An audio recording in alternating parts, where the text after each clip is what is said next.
Marlon Dingle is hungry. So Come we're bringing on. in his alter ego, Shall I give him a little? Marlon. Hello, mate. Lovely to see you, Mark.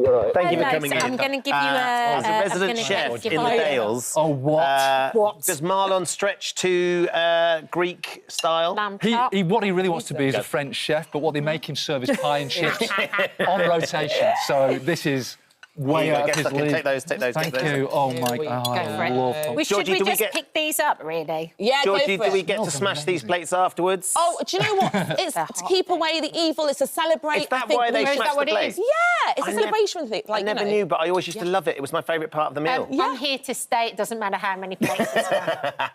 What do we think? I came on to talk about Emmerdale, but I'm just going to stay here and just eat. That's Yes. what I found. Yeah. Absolutely extraordinary. Thank you It just so bursts much. and races across your tongue. It's amazing. Oh, that was a I'm nice way of describing it. I'm Bursting and chuffed. racing across the tongue. Yeah. I'm thrilled to amazing. bits. Super can't easily wait. and... You know, Nothing happened Everybody at all. relax. Nothing happened at all. Everybody You're not relax supposed to because wreck I me. have hands, so it's fine. For details on Georgina's delicious recipe, then you need to check out the This Morning app and, of course, her book, Greekish. There we go. It's an amazing book. Thank you so much, Georgie. Beautiful. Coming up next, Sean's here with all the latest showbiz gossip, including a must-see throwback clip from when Taylor Swift was on the This Morning sofa, that very sofa right there. Eat up, We'll see eat you up. after Come on, this. eat Go up. for it.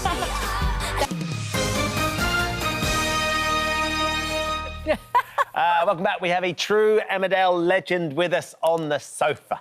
Yes, you, right there. Mark Charnock has played the beloved Marlon Dingo for 28 years. And I know, crazy, huh? And his latest storyline, which began with the stolen embryo, has put his character once again at the centre of the Dales drama. Take a look. Gus? Hey, mate. You're up.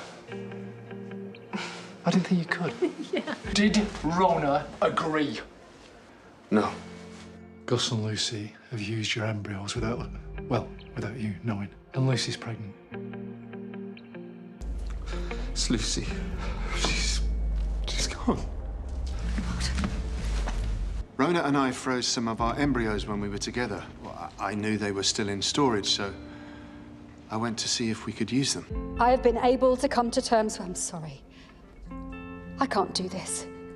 Gus had those embryos kept frozen for years without my consent. I therefore order a custodial sentence of 8 years. You just go ahead and do what you do and to hell with everybody else. And that is not who I fell in love with. Oh, my days. Oh, my Dales. Oh, nicely played. Beautifully played. Mark is here with us. Goodness me, we've been gripped by this, Mark.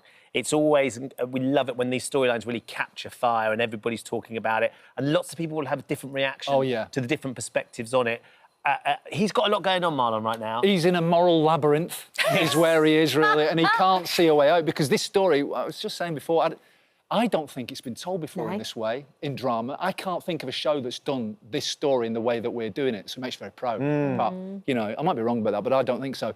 And what's great about it, like you just implied, is that you go online, you know, you shouldn't really go below the line because that way madness lies. Too scary. But when you do, the opinions really split, you know, and that's what we wanted from it. It was always going to be divisive. It was never going to be a blanket. Yeah, and that's what it is for people, right?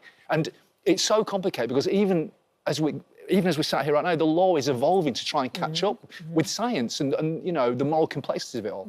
I think that's one of the best things about... He's chewing my shoe. I wouldn't let anybody do that, you know, but I will let him do it. He was really chewing my shoe.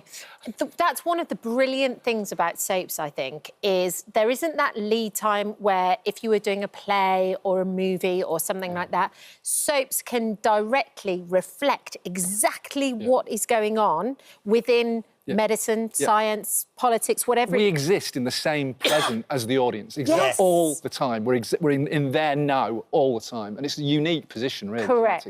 But what Rona's done there by changing the plan and suddenly come out, just in terms of their experience and Marlon's experience with her, that's going to be quite triggering, isn't it? Because it's going to sort of bring up a lot of memories. It does. It's sort of like it throws him into a quandary. He overreacts. You know, he does overreact. He's quite an emotional character. He is. But because after he had a stroke a couple of years ago, and he feels that it's left him. He feels slightly inadequate in some ways, and he projects it onto Rona that she's making all these decisions without him, and it makes him think about the past and about how, you know, there's been a couple of times where she's tried to take their son away from him, and so he uses all this stuff, and he boxes himself into a corner, and it's not her fault. She's just done what she thinks is right, but he thinks she's planned it. He thinks she's just not letting him on the secret, and it's been great to play because me and Zoe, who played, we love a row.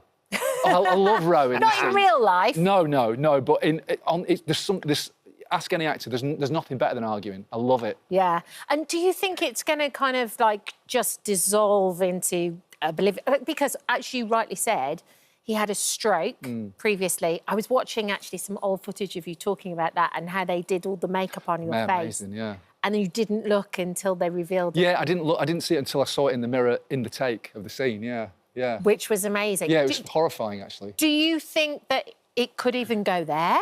Well, I think he does refer to it a few times when he's talking to Paddy, his best mate. He does say, this is stressing me out. And, you know, stress is bad for stroke survivors. It is. It's not a good thing. Yeah.